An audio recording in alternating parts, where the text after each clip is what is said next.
வணக்கம் அன்பு சொந்தங்களே. மக்கள் நலம் திண்டுக்கல்லேருந்து உங்கள் அங்கு பேசுகிறேன். அதாவது பார்த்தீங்கன்னா, இது ஒரு பொதுமக்களாக தான் பேசுகிறேனே தவிர எந்த கட்சியை சார்ந்தும் பேசலை.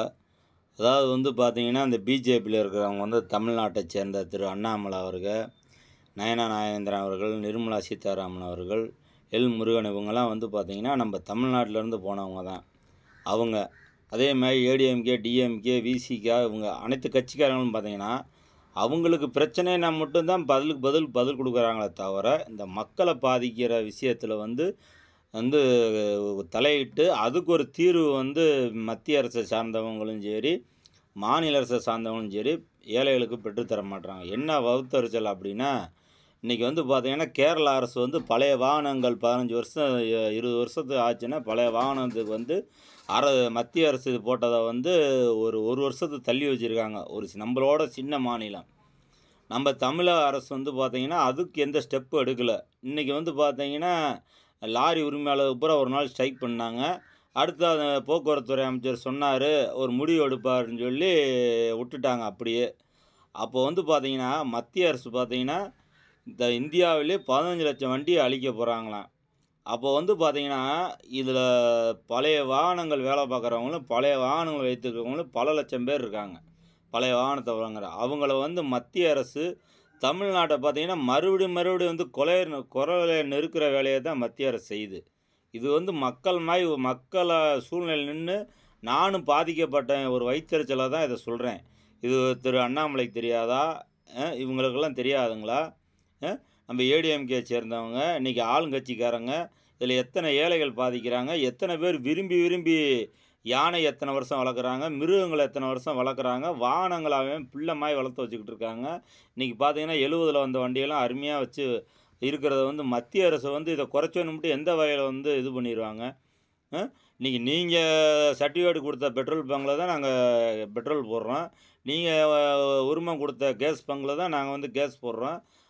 வாகனங்கள் சரியில்லைன்னா அந்த வாகனத்துக்கு உரிமையை சரியில்லைங்கிறதுக்காண்டி இப்படியே அழித்து மத்திய அரசு ஒரு சின்ன மாற்றம் கூட கொண்டு வரல. இதில் பார்த்தீங்கன்னா, தமிழக அரசு பார்த்தீங்கன்னா, ஒரு கவனம் கூட ஏழைகள் மேலே இதில் எத்தனை ஆயிரம் தொழிலாளிகள் பாதிப்பாங்க.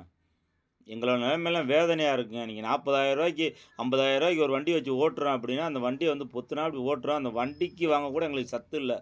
அது 20,000 ரூபாய்க்கு எடைக்கு போடுறா, 2 லட்ச ரூபானா யாருங்க கொடுப்பா காசு? அப்போ ஏழைகள் ஆசைப்படவே கூடாதா?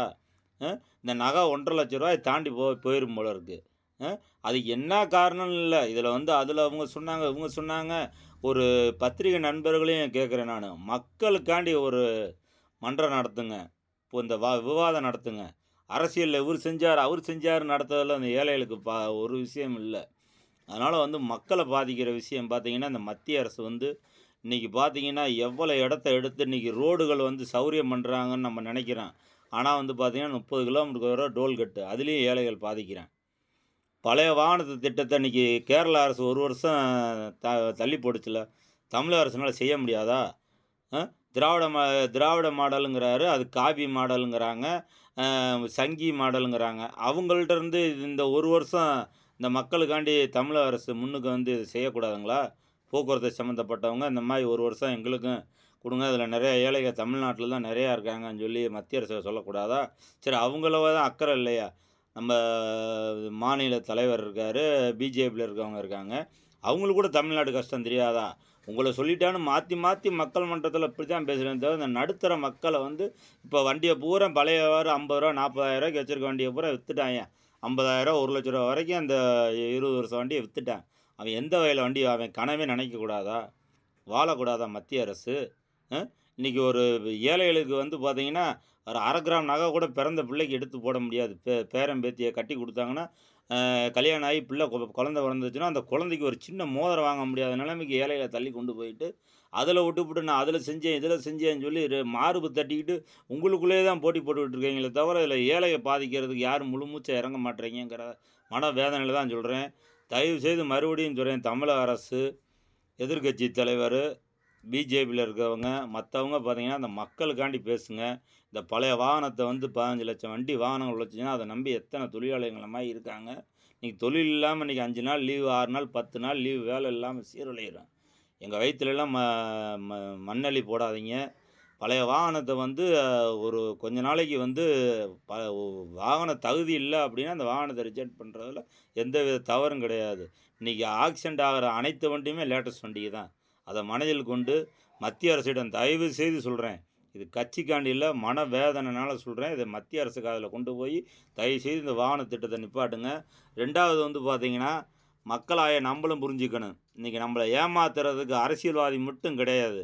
இன்னைக்கு பார்த்தீங்கன்னா, மருத்துவர் துறையில இருந்து ஜோதிட துறையில வரைக்கும் பார்த்தீங்கன்னா, ஒரு சிலர் பார்த்தீங்கன்னா, நம்மள வந்து முட்டாளாக்குறதுக்குன்னே தான் இருக்காங்க. ஒரு சிலர சொல்றேன் நானு. எல்லா பேரும் கிடையாது. இன்னைக்கு வந்து பார்த்தீங்கன்னா, ஒரு மனிதன் எந்த அளவு இருக்கானோ, அந்த அளவுக்கு தான் எல்லாமே இருக்கும். அத விட்டுப்புட்டு, அவன விட்டுப்புட்டு, அது இது இதுக்கு இது இருந்தா சாப்பிடுன்னு சொல்லி பாதி போலி மருத்துவர் இந்த வேலை செய்றான். பாதி ஜோதிடர் இந்த ராசிக்கு அடிச்சு பிச்சுட்டு அடிக்க போது வீட்ல தொறந்து விடுன்னு சொல்லி பாதி ஜோதிடர் சொல்றாங்க. நல்லவங்கள நான் சொல்லவே இல்லங்க. இதில வந்து சொல்றேன். மனிதனுக்கு இருக்கிறத போட்டு அவன போட்டு உசுப்பேத்தி அது இருக்கு, இது இருக்கு 9 இன்ச்சு, 8 இன்ச்சுன்னு சொல்லி வைத்தியத்தில போட்டீங்கன்னா, உங்க நல்ல விஷயம் சொன்னா அந்த மக்களுக்கு பயனுள்ளதா சொல்லுங்க. சும்மா போட்டுக்கிட்டு இப்படி செய்றேன்னு சொல்லி பல பேர் இதிலேயே அலைஞ்சுக்கிட்டு இருக்காங்க. இதிலேயே தீவிரமா இருக்காங்க. அதேமாரி ஆன்மீகத்தில இந்த கோயில்ல வந்து அது, இது அப்புட்ன்னா உங்க மனசுக்கு நல்ல நேரம் வந்தா கரெக்ட்டா நடக்கும். அதுபடி நீங்க வந்து இது பண்ணுங்க. உங்களுக்கு எல்லாமே நல்லதே நடக்கும். அதனால வந்து மறந்து இத சொல்றாங்க, அத சொல்றாங்கன்னு சொல்லி உங்க உடம்ப கெடுத்துக்காதீங்க. அதேமாரி ஜாதகம் சொல்றவங்க நல்லவங்களும் இருக்காங்க. சில பேர் பார்த்தீங்கன்னா, இதில அடிக்குது, அதில அடிக்குதுலாம் நெனைக்காதீங்க. நம்மளுக்கு ஆண்டவன் தலையில என்ன எழுதியிருக்கானோ அது நடக்கும். தயவு செய்து இந்த பழைய வாகன திட்டங்கள், இந்த இந்த டோல்கேட்டு இதெல்லாம் வந்து மத்திய அரசுக்கு அது கொண்டு போங்கங்கிறத மிக தாழ்மையோடும் கேட்டுக்கிறேன். வாழ்க வளமுடன்.